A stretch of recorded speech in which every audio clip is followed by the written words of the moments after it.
Okay, so now we're moved to our more reserved people. So I'll be a little bit quieter, really engage you. As you might know, I'm a bit of an I. Actually, I'm probably a combination of a D and an I with some S. Not much C, which we're going to get to in this lesson. So, our reserved people, we're going to stay on our relationship axes where our I's were, but now we're going to move down to our S's. And our S's are also on the relationship scale, but or high on the relationship scale, but they're more reserved. These are people that tend to sit back and watch. What's going on? What's going on in the room? Try to get that feeling, that deep understanding. And where an I may go in a room and want to be the life of the party, the S goes into a room and is probably looking for one or two people that they can truly connect with at a deeper level and really get past that surface layer, the stone skipping, but instead get into it and say, what's really going on with you? What's really? How are you on this project? Let's really talk about it. And many times they're seen as counselors. They care about people, and that's really important. And these S's make up about 40% of the population.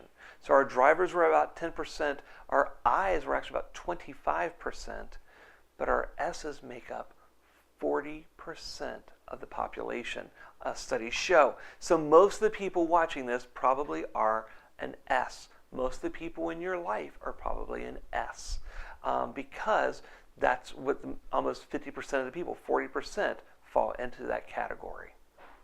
And so I want to encourage you to, if you're an S, to see yourself in a healthy light. You're important, all right? And engaging people at that deeper level is so needed in our culture. So there's some good stuff. They do tend to be a little bit lower key.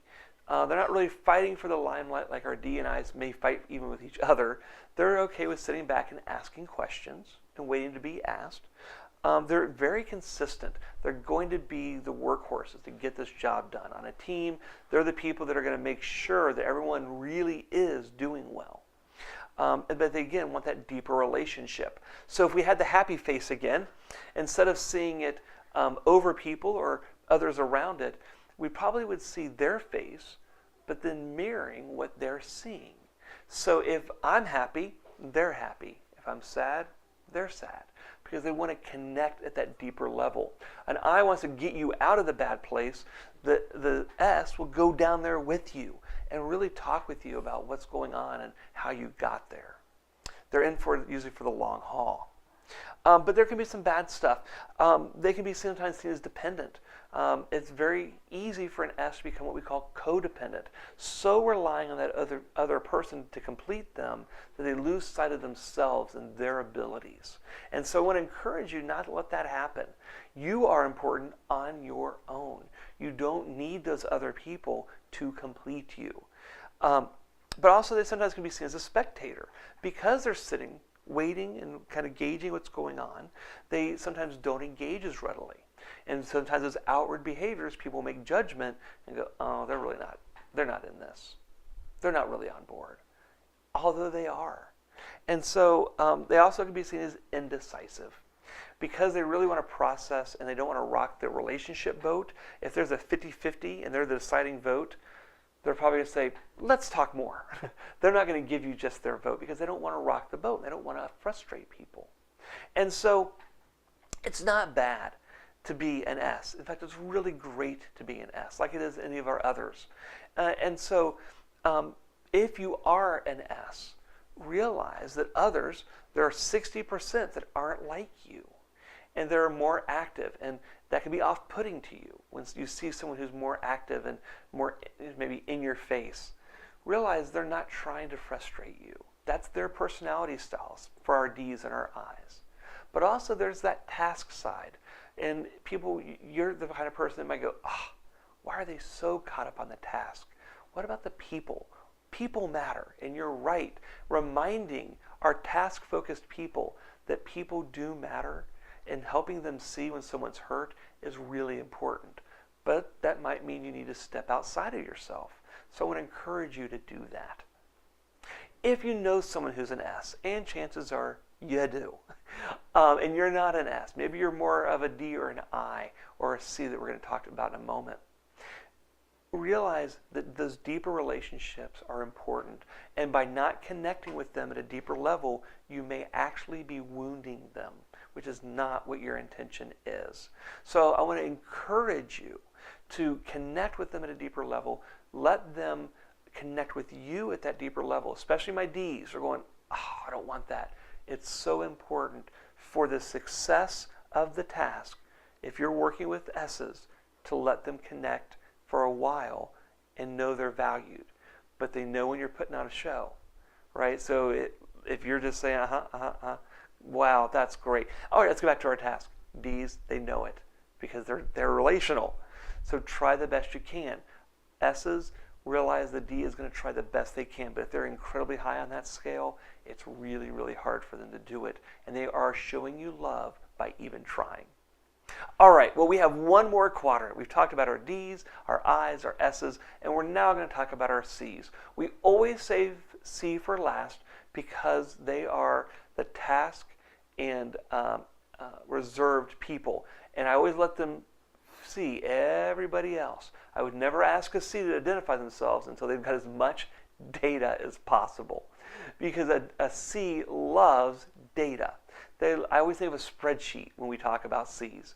They love churning out and reading and really comprehending. So a D is going to say, let's do this project. They're probably going to hand it off to a C to go and do. A C also puts work first, like our Ds, because it's about the task. But they are meticulous. Where the C skips, or the D skips across the water, the C is like a submarine going deep to the depths of the ocean to understand what is out there and understanding every possible conceivable view and model. And so if you're married or in a relationship with a C, you know what I'm talking about. They're the kind of people that would love to not just do a budget, but do a comprehensive budget that will truly track every penny, which is good. That's a really good thing. But for some of the personality styles, they can be glossy-eyed. And so I really want to encourage our C's to embrace who you are, and that's a good thing. But, my friends, you may have some negative connotations with your personality as well. That live wire. Sometimes our C's can be rigid. They can become legalistic. This is the process. This is what we said we're going to do. And they may not have much grace for someone else. And sometimes they can't see the forest for the trees. That happy face that we've talked about, this happy face for a C, they're going to be happiest when there's no other faces around them and they're down in the weeds of life and really pursuing getting the data to a healthy place. And if you leave them alone, they're going to come back with top notch. But if you are a C and someone doesn't agree with you, hear their point of view. You may, believe it or not, have missed something, or there may be so much data you might have lost sight of what is important and what you're trying to accomplish. And so it's really important to keep your eye on the prize of why you're doing what you're doing, not just do what you do. And so I want to encourage my brother in C's here. But at the same time, if you know someone who's a C, and they make up about 25% of the population, so you probably do, about a quarter of the people are C's, realize that data is important. And cutting them off after all the work they've done and say, yeah, I'll read it later, you're really hurting them. Now, they wouldn't admit that they're being hurt because it's not a task. But it is that you really are, and that can be really frustrating and demoralizing and hurting the success of the project that you may be on. If your spouse or loved one is a C, or your child, let them get and talk about the work they've done, and that really will mean a lot to them, and ultimately it's going to help you as well. So those are our S's and our C's. We've now gone through all 4 quadrants of our disc. And so thank you so much for paying attention to these, and hopefully they've been beneficial.